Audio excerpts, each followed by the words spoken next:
All right, so my name is Kaylee Reams. I am the Kentucky Student SIG Chair and as well as the Kentucky Core Ambassador. Tonight we are going to have an interprofessional discussion. If you all have any questions or comments, please go to the Kentucky Student SIG Facebook page and post on there. And I will do my best to answer those questions and post them to the two lovely ladies I have with me. We might have two more joining us, so if more people pop up, we'll introduce them as they do. So first, I'd like to introduce Julia. Go ahead and introduce yourself.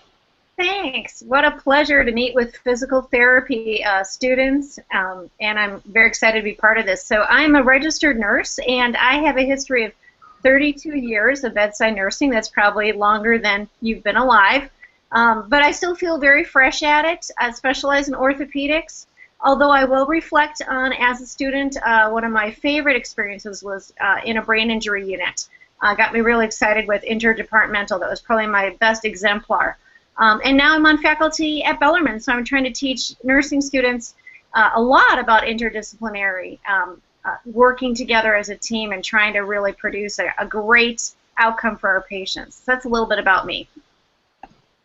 Thank you. All right, Jenny?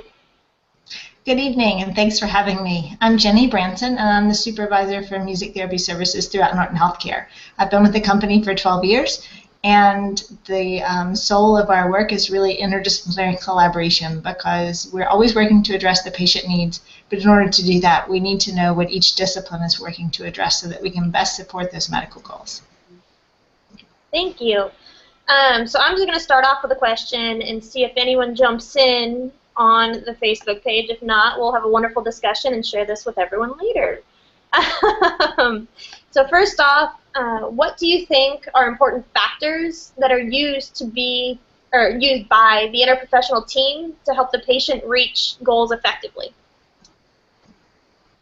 Either one want to answer? Well, yeah, I guess the first thing that I would say for important factors is the goal setting, and I think that's what Jenny already alluded to.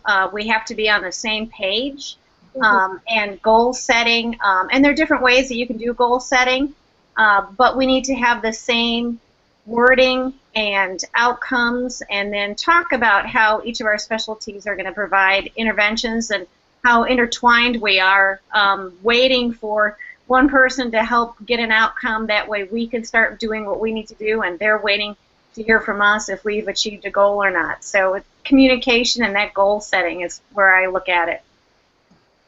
Yeah, I would definitely agree with Julia. Yeah. Do you find when setting goals, kind of patients, depending on who they're talking to, will give you a different goal, and it makes it interesting of weaving through and finding what you can work on together, get the right goal out for the patient? Absolutely, especially with music therapy, because sometimes patients and families perceive us differently. They don't understand that we're also clinical. We'll get a lot more of the subjective goals, which are also important, and often we'll get information that's vital to the success of the other disciplines, because if a patient is grieving because they've had a significant loss, that might not come up in a physical therapy assessment, but that will definitely impact their motivation and their energy level, and so sometimes we need to work to address that as well. Yeah, and I'll emphasize how important it is to get in that other discipline. So what I've seen music therapy do is someone who may not be able to speak because of a stroke, suddenly through music and other ways we're able to find out what their goal is. And I'll add to that, the family that is in the room also responds well to the interdisciplinary therapies that come in. They may feel safer with one therapy than another, and an opportunity comes up where all of a sudden they're able to express what they really want to achieve.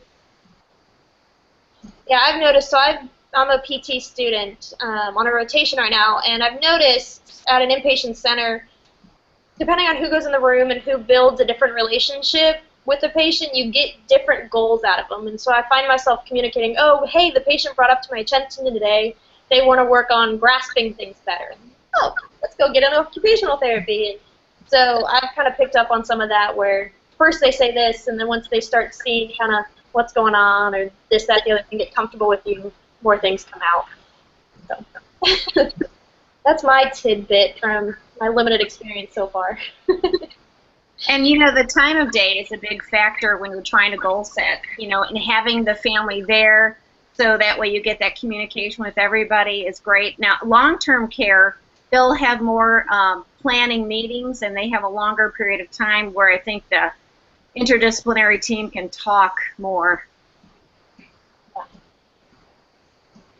In what ways do you try to improve your interprofessional healthcare relationship to provide the best care for your patients?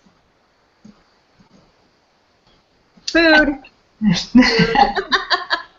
Yeah, if we put any food out in the nurses' station, people come. It's amazing. So food is good. Absolutely. I think in the acute care setting, everyone is so frantic. Really having a concise way to communicate. We document in the electronic medical record just like the other disciplines, but I know that they don't have time to read it. So often we take the time to track down the nurse or the physical therapist to let them know, hey, I got your referral. Here's what we addressed, and here's how it went. So just giving regular updates and going back to the question about the benefits of the collaboration, I think when the families see that, when they see us communicating or they see us say, you know, the nurse let me know you're really struggling with X, Y, and Z today, so this is how we're going to address it in your music therapy session. I think that helps build their trust and their rapport with the team because they can see that we're communicating. We know that it's happening, but I think it helps the family to see it happening. Yeah, at the facility I'm at, we have weekly meetings kind of discussing each part of that team member, what they're seeing, what they're noticing, barriers, you know, areas of growth, stuff like that. And when I go back and talk to the patients and tell them we did that and, you know, we were bragging about you and stuff like that, I think they like knowing that we're all talking and not, you know, just separate pieces. In acute care at Baptist Health Louisville, both on the neuro unit and the ortho unit, they have a huddle about 10 o'clock in the morning, and they try to have all of the interdisciplinary teams come, PT, OT, speech, discharge planner, and sometimes nutritional therapy. We'll have the dietitian come in as well, and pastoral care depending upon what's happening. But it's great in that acute care, you may need to make every 24 hours an adjustment on what the goals are. Yeah. And it brings people into the loop a little more. I could see that in the acute care for sure. Things change at the drop of a hat. Yeah. But let's see.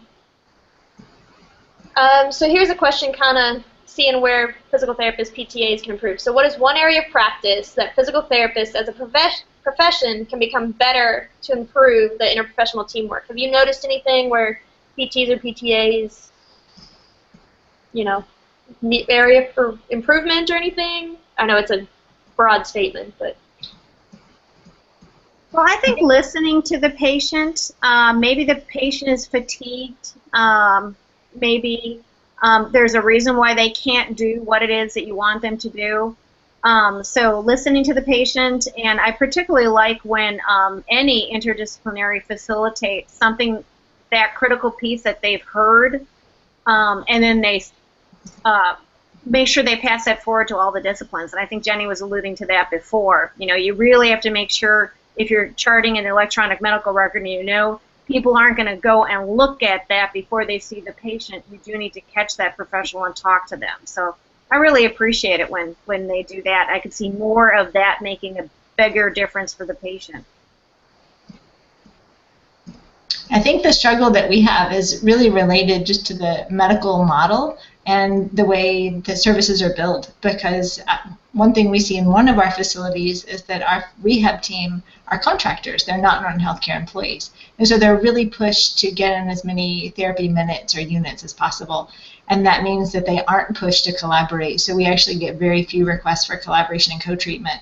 But at a second facility where the rehab team are Norton Healthcare employees, it's just expected. It's really part of their job all day, every day, because it's ethical to ensure that you provide what it is your patients need to reach their goals. And if there's something available in the building that really requires no extra effort on the part of the team other than, hey, come with me, it's important to provide that. So I think empowering the physical therapists and the PTAs to do what's right and to know that they're providing the best care and the most intervention that they can.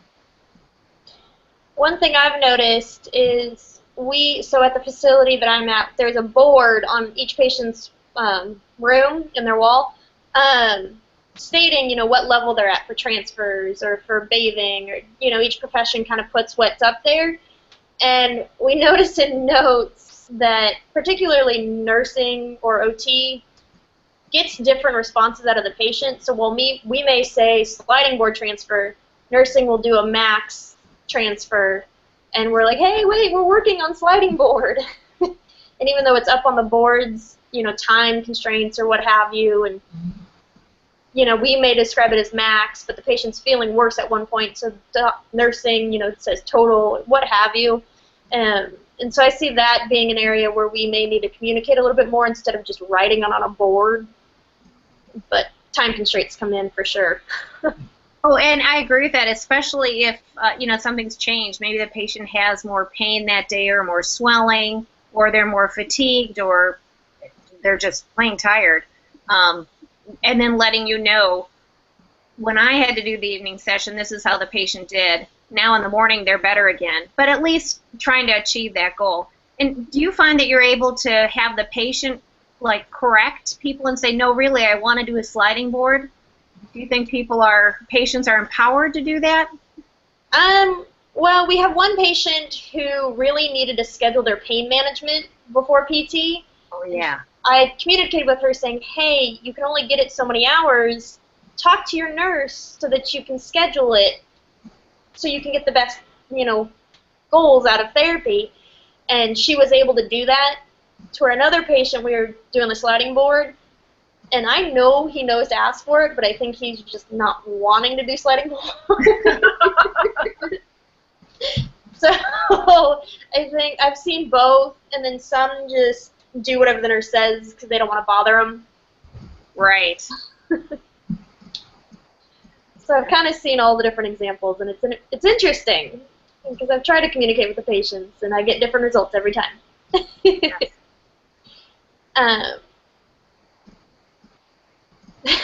So I like this question just because of the way it's phrased. In healthcare, why does teamwork make the dream work?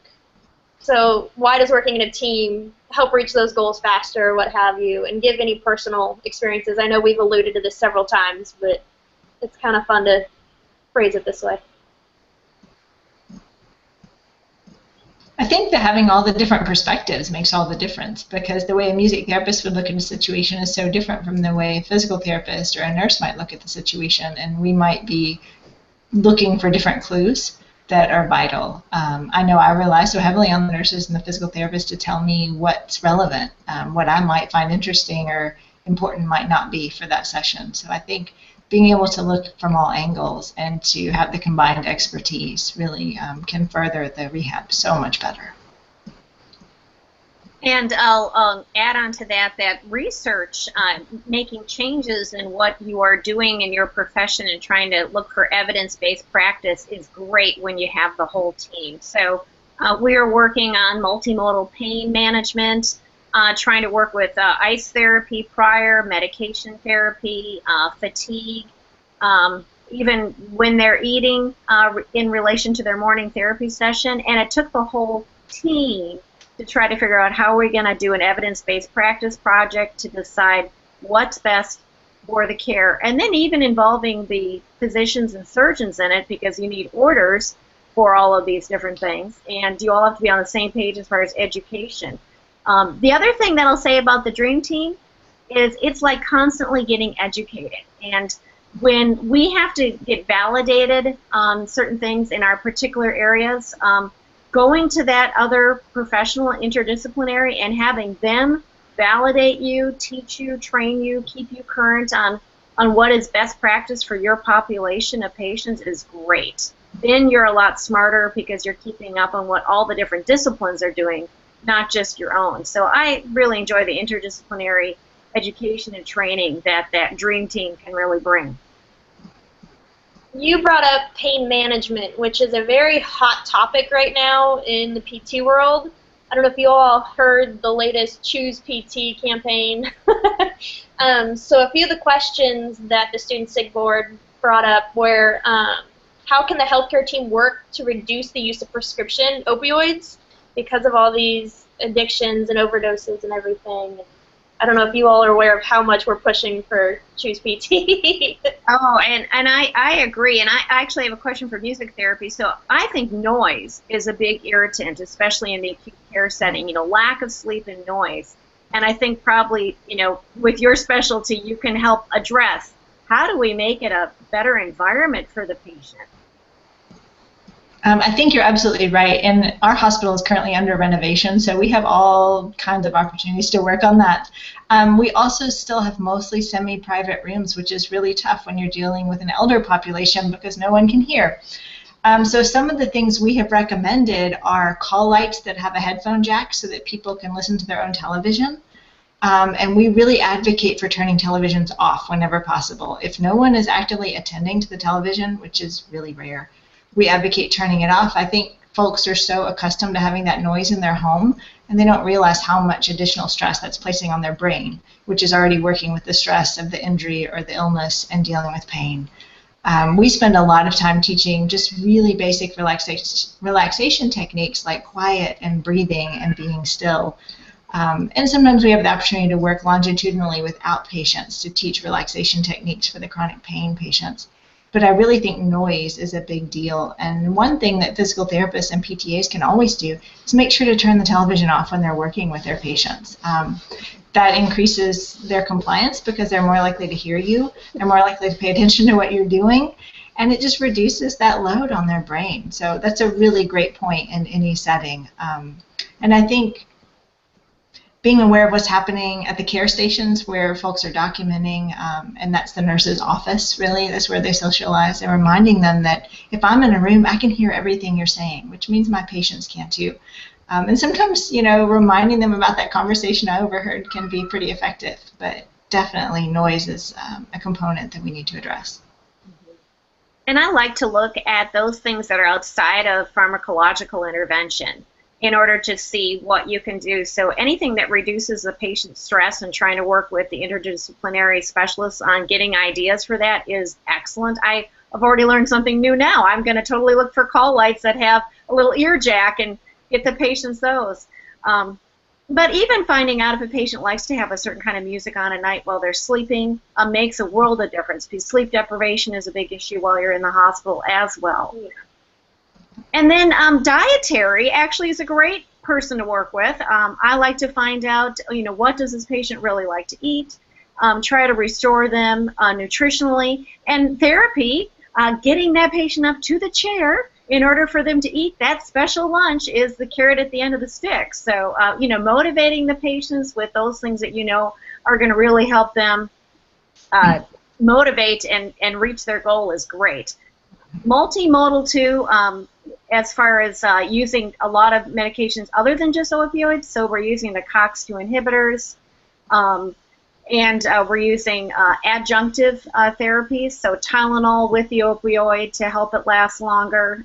But there's so many side effects to the opioids, we'd rather avoid them. Anesthesia has been great, and I think a great thing too is educating your patient on what their options are and empowering them to ask about things and educating them before they even come into the hospital, if that's possible. That way they know how to manage the anticipated pain. I really like the music therapy and the noise, because, every day I have patients going, I couldn't sleep because of all those lights going off, or I couldn't, all that, and it's like, yeah, I know you're sleep deprived, and that makes you, more irritated and pain and all that, and so I had never even thought of, we don't have music therapy in our, building that we're at right now, but just even trying to figure out ways to help them calm down with that and stuff. And a lot of my patients, just go straight to the painkiller, and I'm like, wait, we can move, we can do other things, let's try some ice, let's try something else. And usually just having a conversation with them, kind of distracting them, works well too.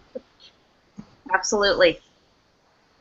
And I think some of the success we've had at our facility is addressing the physicians, and some of the younger physicians are coming at it from a multimodal perspective. But if the patients hear it from the first physician, even if it's the exact same information that we're providing, they're more likely to comply with it. And I try to make a habit of asking my patients, when you're home and you're not feeling well, what do you do? What works for you at home? Because it's like they forget everything they know about themselves when they come into the hospital. And so something as simple as getting that heating pad or the ice pack or the peppermint tea or whatever it is that they want that comforts them can be huge and can empower them and remind them that, hey, I do know what to do. But on the flip side of that, I'm a pain patient, and I know how much trouble I've had getting prescriptions for physical therapy. I don't want pain medicine yet. And getting them to write for enough sessions of PT and manipulative therapies can be a challenge. So it's an interesting thing to watch it evolve.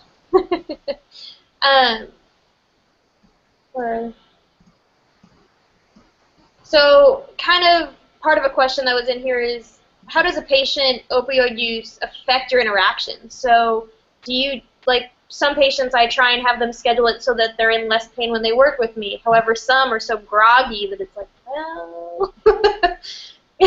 So I'm sure you guys run into the same kind of issues, is opioids are so present in especially acute care or inpatient settings. How does it affect your guys' treatment? It's been interesting for me to observe it because the patients that are having acute pain are much more agreeable to the complementary therapies. The patients that have been in chronic pain management for a long time and they want their typical regimen are much less open to trying anything new. And sometimes they communicate that they're afraid that means we'll withhold their typical regimen or we'll ask them to change it. And some of them are just so indoctrinated into the epidural and opioid regimen that they just don't believe that anything else will help. I think there's a fear to use opioids, appropriately for pain levels that are higher in order to help the patient meet a particular goal. And then the other aspect is, besides trying to meet a goal, is my patient, where do they see themselves in a week, in 2 weeks, in 3 weeks, in 4 weeks, and trying to give them control back as far as how they're going to manage their pain. So then you say, if you do this for 2 weeks, this is where you're going to be. You're going to be constipated. You're going to run out of your prescription because your doctor's only going to send you home with 2 weeks, and your appointment isn't until that day 16, 17. You have to have a plan for them to know. And I think I like to have my patients experience and try to do that plan before they go home. That way they can talk to the other interdisciplinary people and go, okay, ice worked. A good night's sleep, and suddenly I was able to handle my therapy session much better than when I didn't sleep well. That way by the time they go home, they have an idea of how they can wean off the pain medication appropriately. The chronic pain patients, the nerve pain, that's a hard thing. I really like working with pain management and trying to bring in specialists that really listen and know about the alternative therapies and will follow up with the patient when they go home. So if they have that relationship already and they're a chronic pain patient, I like to really work with that pain management team right away and not even mess it up. Now, most of what we're doing this for is the students, PT, PTA mostly.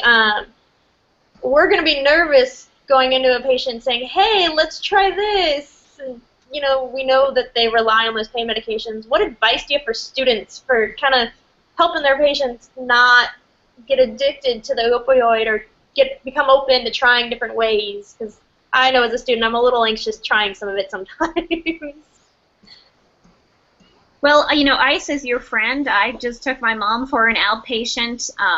She injured her lower back, sacroiliac joint displacement, and her pelvis tilted out. So she's been working with therapy, and the first thing the therapist did was put her in a proper body alignment, supine with her knees bent, and put a hot pack underneath her back to loosen everything up before she even started to work on her.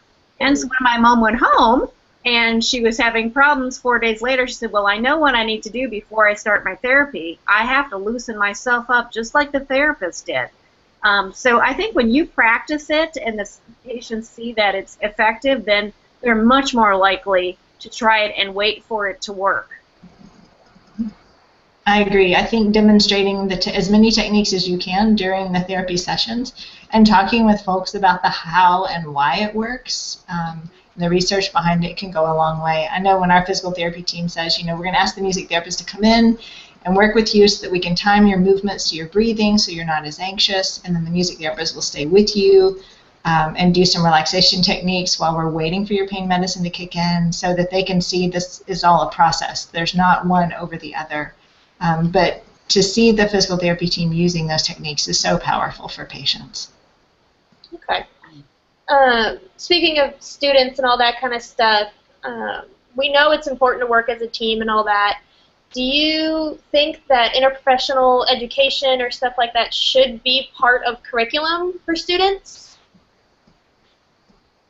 I do, and one of my areas that I work in at Bellarmine is through simulation. So right now I've been the nurse, but we're trying to work with like the senior nursing students in order to have some interdisciplinary. I would like to see more where you're bringing in respiratory therapy, occupational therapy, music therapy, speech therapy, and actually having simulations where you could work on it. But this is a great example, you know, being able to have a discourse where everyone can join in live or at a recording is a great way for interdisciplinary communication and education and all the things that you're trying to promote. Absolutely, I would agree with Julia. I know with the music therapy interns that I train, they're with me for 6 to 9 months in the medical setting, and they have to spend a few days with each discipline in the hospital shadowing and just observing and taking notes. And that's really helpful for them to really understand all of the things a speech therapist might do, all of the things a respiratory therapist might do, and where they might be coming from when they're open to our intervention or when they might not be, just so they can understand how they were trained. And recently, I think as of last year, every nursing class that comes to our hospital with Bellarmine, Spalding, or Galen spends at least an hour with me. And we do some experiential lecture type things so that they get an opportunity to see what happens behind that closed door when the music therapist arrives. So it's been really great. And we do go to other schools just like we came to Bellarmine, and we're always happy to do that because we really do think it's important. Now, obviously, I find it important, interprofessional. I started this talk and everything like that. But at my facility, I asked my CI if I could go shadow nursing, case management, you know, even the nursing down in dialysis, just so I could see what all they do. I got to shadow an occupational therapist on Friday, and for the first time I got to see what they did in an evaluation. Because I've seen them working in the gym and the exercises, but I'd never seen how they evaluate someone bathing or something like that. So it's fascinating, and I find it invaluable to do that. And so I've actually attended the sim lab between nursing and PT students Bellarmine held 2 years ago now, year and a half ago. Right. And I found that fascinating, and we tried to start something up on campus, but things fizzled out. Yeah. I timing is hard. I really appreciate your saying that you thought it out, and I do think that, you know, offering shadowing is a wonderful thing to do. If you're a student and you would like to shadow at a facility, you know, talk with them and try to arrange opportunities to be with other disciplines. I've had students come and just shadow me for 4 to 8 hours at Baptist Hospital on the orthopedic unit, and their eyes are just really opened when they see you practicing what you're doing. Yeah, when I was actually a patient in the hospital, I had no clue what nursing did. My whole experience with nursing was, you know, going to see my GP and just doing the basic vitals, and then when I was an actual patient, and I wasn't complicated, I had a knee infection. I was the easy patient.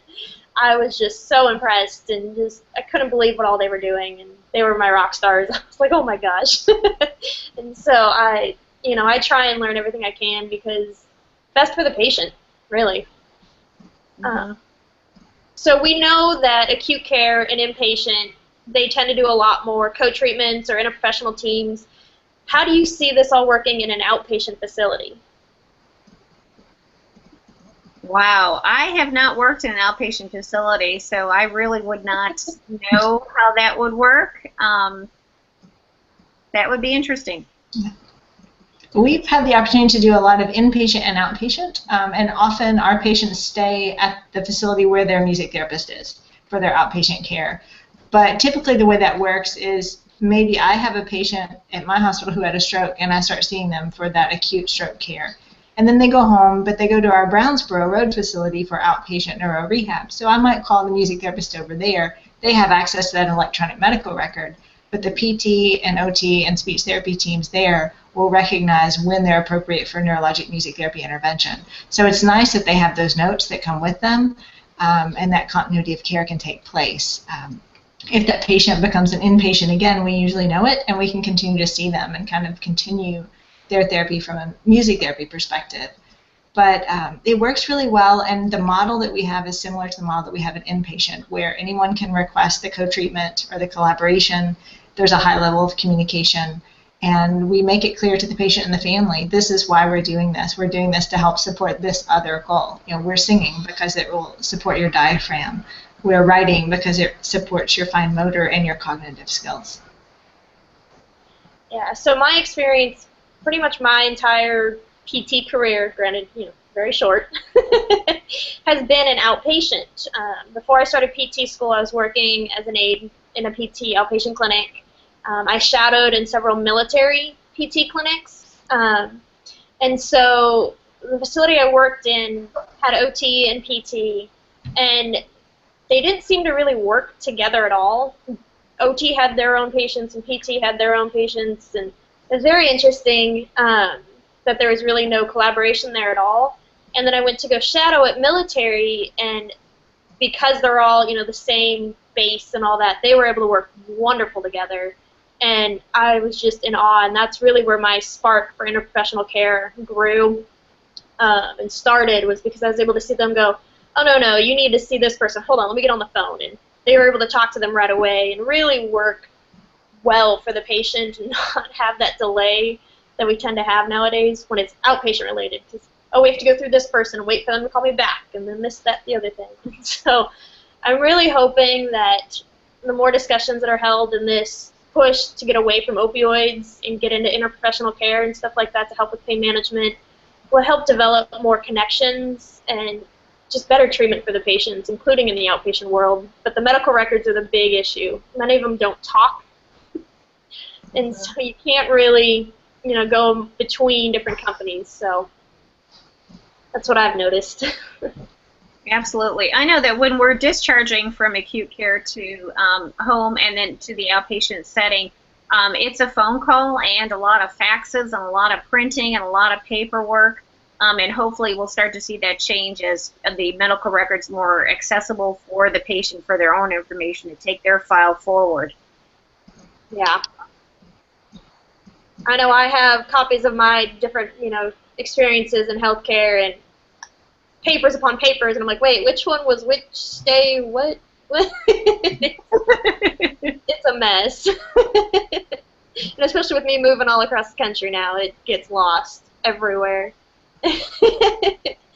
And so that's, what I've seen, and trying to get that to work, I know has been an area that medical record companies have been working on, because I go to several conferences and they say, we're trying to make it easier for patients to understand or for people to share with different healthcare entities, and it's not an easy feat by any means.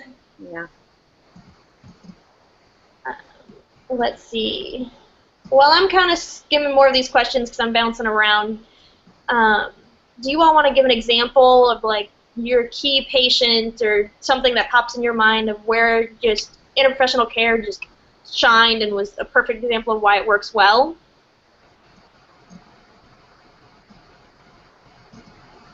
We have a case now. The patient floats between inpatient, outpatient, neuro, and oncology.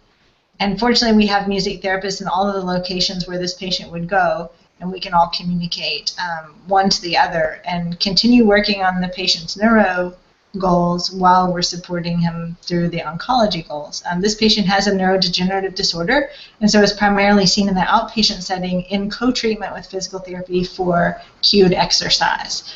But now there's the new oncology situation, and the neurodegenerative disease makes it difficult for the patient to comply, to lie still and comply with some of the treatments that are necessary. And so we found that music therapy can help relax the neurosystem so that he can lie still, receive his treatment, and then spend some meaningful time with his family. They come with him to the treatments, and so we can actually spend time with everyone and do some more subjective work, and then see him again the next week in the outpatient setting and continue working on the PT goals. So that's been really interesting to watch, the evolution of that, because it's rare that we have someone that goes between service lines and between inpatient and outpatient. So we've got about 4 different music therapists collaborating with all the other rehab specialists to help this patient.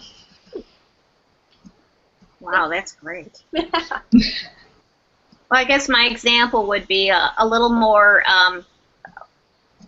repetitive in that looking at an inpatient total joint replacement patient, if they have hip surgery, the exemplar that I look at is the teamwork that it takes to prepare that patient to come in for the procedure. So you have their primary care provider that's making sure their diabetes is under control and any comorbidities are being handled. And then you have OT, PT, and nursing that do pre-operative education classes. You have outpatient lab that has the nurse practitioner that decides if there are any additional tests that need to be performed in order to make sure that the patient's best interests are going to be looked at in preparation for anesthesia and sort of that inpatient stay.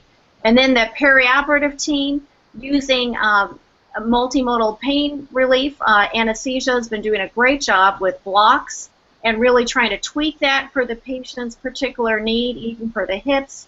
They're able to look at doing other kinds of blocks also, not just the total joint replacements for knees.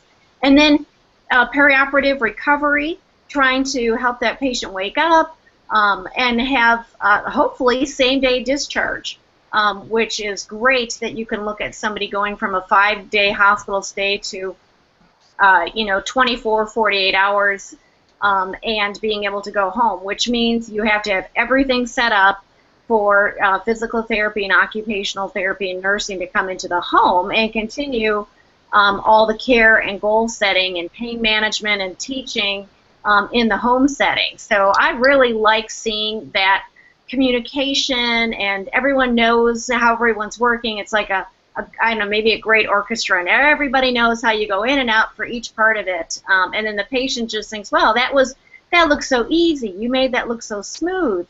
And they can't believe they're home, and of course they come in and they have their other hip done. So, you hope it all works like that smoothly.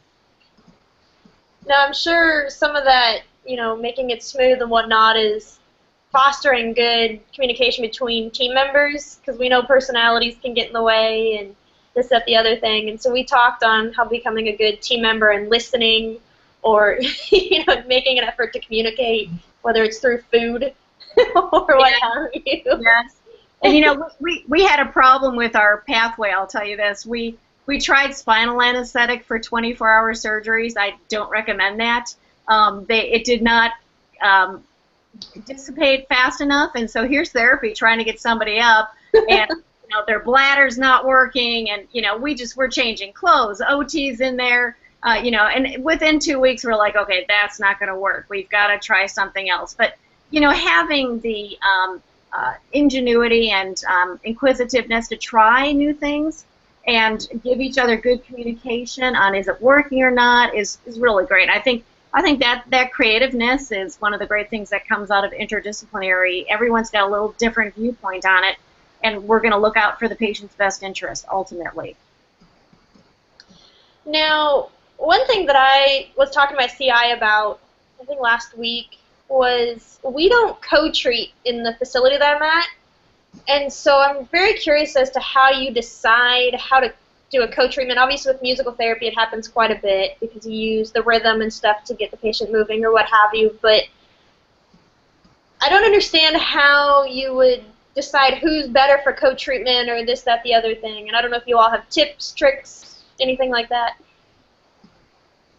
We do, I guess you could say, sometimes in acute care, the situation dictates that you're co-treating. So, we may be discharging a patient, and you have the car there, and that's the time where physical therapy has to come down and treat, and it's that communication, and so you're actually doing it part of your discharge education. So there's the nurse trying to educate and discharge the patient, and therapy has to do that particular thing at that moment, at that time.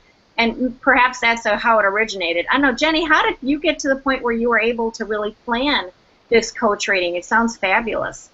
It depends on which facility we're in. It works much more smoothly in our Brownsboro facility, but the way that the PT team determines it is when the physical therapist does the evaluation. If the patient is struggling because of pain, because of anxiety, like if a patient has COPD and they can't coordinate their breathing, or if they're struggling getting their motor cortex firing because of a stroke or Parkinson's disease, and they can see that that's going to hinder their rehab, that's when they'll call us. And so we actually won't see them during the evaluation. They will say, hey, we have 3 patients that we need to see on Tuesday, and we're going to see them starting at 9:15. And so the music therapist will just meet the PTA in that room at 9:15. They'll line those patients up right in a row, and we just go with them and do those 3. And then we can determine whether or not it looks like that gave us a significant impact. I know patients change day to day, so it can be tricky. Like maybe this neuro patient just made that much recovery overnight, but maybe not. Maybe their gait really is looking improved, or they really could go significantly further with that cued movement. So really it comes from the PT or the OT or the speech therapist during the initial evaluation, and then we show up for day 2 and just see how we can help. Interesting. Well, let's see. I haven't gotten any questions online, and I've kind of run through all of the questions. I mean, we've touched on other ones that were in the list, but is there one last statement or key idea you'd like to leave these students with? I would say just keep trying. You may run into roadblocks when you try to co-treat or collaborate, maybe because the other team members are overwhelmed, or they've been doing it for a really long time and they're jaded, or they've just never thought outside the box. But I think anytime we can think outside the box and do something that improves outcomes, and maybe even collect data to make it part of a protocol, it's absolutely worth it. So if you're a student or a therapist and you see something that you think you could really impact, go for it. Chances are you're right, you're onto something. Yeah, agreed. I really think the key thing is communication and appreciation for each specialty.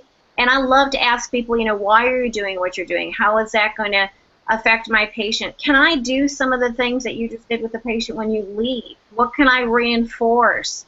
How can I keep the momentum going that you started? And just that communication and thanking other interdisciplinary people for the work that they've done with the patient. I love to brag on therapy or any interdisciplinary person before they come in the room.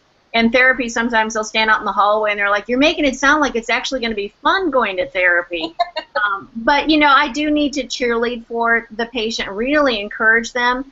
You know, we're the ones that are there in the middle of the night, and we'll say, okay, now let's try this. It worked during the day when you were with the therapist. We can do this. So I really appreciate you answering questions that I have about what you're doing, as well as my sharing with you what works for this particular patient. Awesome. Well, thank you, ladies, for joining me this evening. It didn't quite go the way I thought, but it was still a wonderful conversation between us, and I hope students will send me questions later, or, you know, say how it went, and maybe we can do something more in the future, because I think all students should start to get more involved with interprofessional care, because teamwork really does benefit the patient. So thank you all so much. Thank you. Thank you for having us. Call us anytime. Yeah, thank you. Have a great evening. You too. Bye.